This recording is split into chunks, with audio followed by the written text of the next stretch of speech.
Hi. So, in this lesson thingy, I'm going to teach you the various parts of a guitar,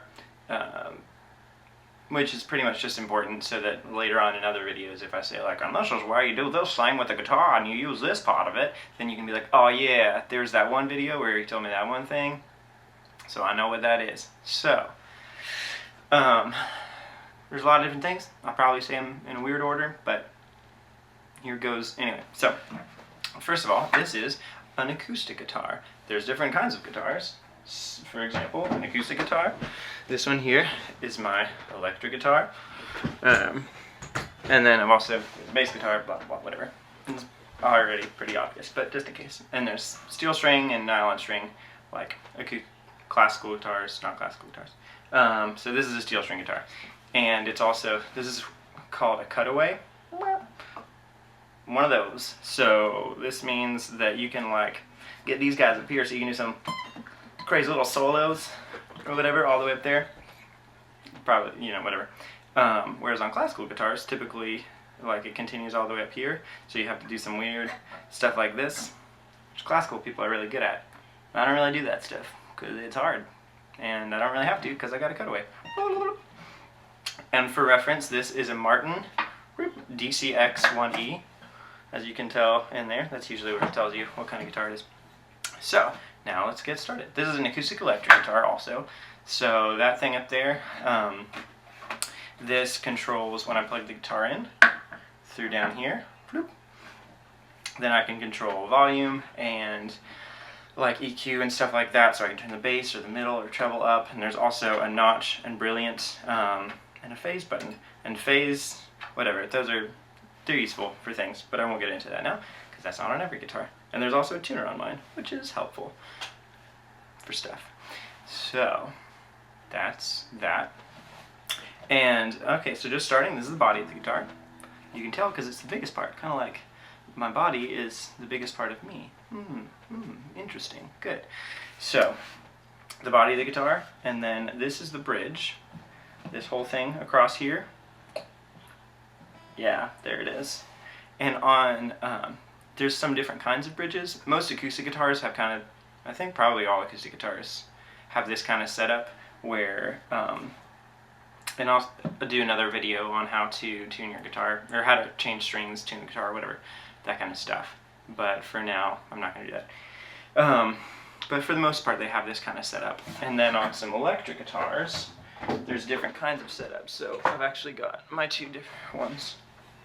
So on this electric guitar, you can see, oh, there's some weird reflections. That's what outside looks like. Oh, look, there's me, reflection. Okay, and here you can tell, this one, they go through the back and come up front. So that's what that bridge is like. And also, it moves, because I can stick a whammy bar in there and like that. Yeah, cool. And then there's other bridges. That one has a different kind of bridge, where it comes up through the bottom, just all sorts of different stuff. But we're going with acoustic guitar today. So, for reference, that is the bridge. It's useful for things. Obviously, these are strings. You can tell they're strings because they look like strings. And, you know, they're strings. So that's how you can tell that. Yeah. This is the pick guard. Not every guitar has it, but a lot do. And so it's like when you're strumming real hard, you don't get that kind of stuff everywhere. You just get it when you go hard in the paint, I guess, or something. And this is a little pick holder. That doesn't come on any guitars, really, but you can stick it on there. A lot of people stick it back here as well, kind of in the headstock.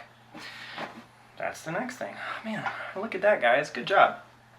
This is the headstock. Kind of skipping around here. Oh, don't know if we can do that in these videos, skipping around and junk. This is the headstock. And on the headstock, there are tuning pegs. That's these little guys. You use them to tune the guitar.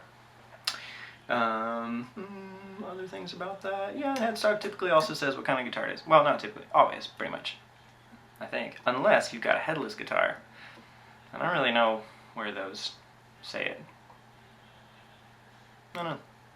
But you can find out if you really want to. So, and so yeah, through the tuning pegs, well, I guess these might have a different name, I don't know. But the strings go through here and they get kind of wound around. So you can watch the tuning video to find out how to do that. Moving right along, this is called the nut. And the nut, the strings, you can see closely, the strings kind of go in there and that helps them stay in their exact spot. So that, you know, that's just the way it is. They go in there. And then, continuing on, this is called the neck of the guitar. If I slide up the neck, it's going this way. That's going up the neck. And down the neck is the opposite direction. It's really complicated. And then each of these are called frets. And these are the fret bars, the little metal thingies in between there. And so to play a note well, you don't play on the fret. That's what I thought when I first started, and I was wrong. So you, like, this would be, if you were playing like on the fret bar, it sounds like not very good. So you play in the middle of the fret typically. These are also kind of old strings, so they sound not so great. So see that? In the middle. And you can see I've got it in there. And the reason you do that is the note is, and you can play anywhere within the fret, and it's the same note. And the reason for that is because when you're pressing down in the middle here, it's like cutting it off essentially right at the fret bar. So it's pressing down from the fret bar, and this is the distance now from the fret bar onwards. But if you're playing on it, it sort of presses down the next one too, and sometimes that sounds just doesn't work very well. So yeah, there's that. And then also on my guitar, I've got these little dots. Most guitars have these somewhere. Some of them, like if you can see, you might not be able to see that all the way over there, but on my electric over there, it's got the dots on the actual frets, and these mark certain, you know, frets so that you know quickly, like, oh, that's the 12th fret. Because otherwise it's a little bit hard to just kind of eyeball, like, I think I'm sliding up to the 12th fret right now, but you could, like, and kind of overshoot and sound bad. So, yeah. And this is the back of the guitar. Yeah, it's good to know. Alright, so that's pretty much everything about the guitar itself. One quick other note, I like to use capos. I'll probably also have a video about how to use them best. But here are capos. This is a capo, and this is a shortcut capo. And yeah, in a different video I'll explain how to use them. You can also get different colored capos, like that. Yeah, you can. And yeah, that's pretty much it. That's most of what you need to know about an acoustic guitar, at least. An electric guitar has some other things. Sometimes, like, it's got a whammy bar, or other stuff like that. But that's pretty much, now you know your guitar. Good job. Congratulations. You did it. You're doing it. Alright. Have a good time. Watch other videos, subscribe, or whatever, and you can learn about how to teach yourself guitar. Legit. Have a good day.